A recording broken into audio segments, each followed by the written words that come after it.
Namaskara. Welcome to Ramayana, the Universal Compass. Let me first tell you why is Ramayana a universal compass. It is because if you explore with keenness and interest, there is nothing in this present day world that Valmiki and Rama have left untouched.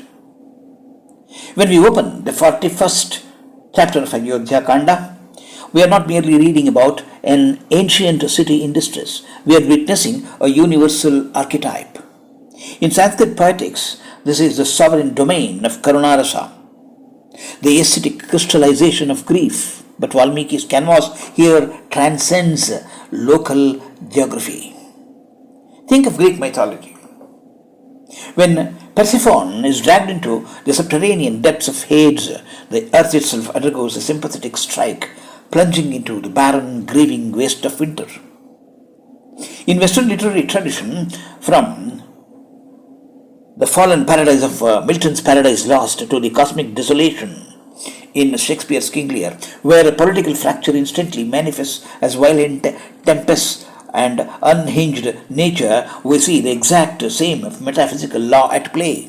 When the moral anchor of a realm is displaced, the cosmos does not remain neutral, it shudders. The paralysis of civilization and the sky in mourning. Look closely at how Valmiki describes Ayodhya in this chapter. The Agnihotra fires die unlit. Family herds grow cold. Elephants refuse their fodder. And cows, consumed by the ache of separation, forget their cows. Even mothers feel no joy at the birth of a firstborn son. This is a profound philosophical inversion. In European Romanticism, thinkers like Wordsworth and Goethe viewed nature as a sanctuary or a mirror to human emotion. But Valmiki goes deeper.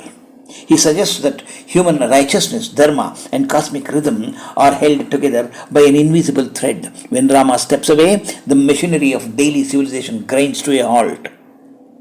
We are reminded here of the agonizing, unraveling scenes described by Edward Gibbon in The Fall of Roman Empire, where the physical stone walls and the administrative structures remained, but the vital lifeblood, institutional confidence, and psychological security vanished overnight.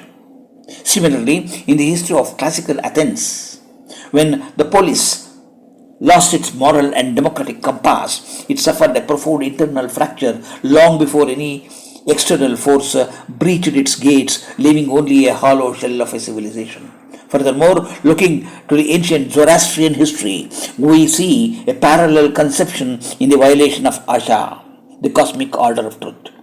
When human rulers deviate from righteousness, the moral fabric of creation tears, causing the physical world to wither, the groan under the weight of that spiritual default. Just as Rome and Athens hollowed from within and ancient wisdom warned of the collapse of Asha, Ayodhya experiences a total civilizational paralysis.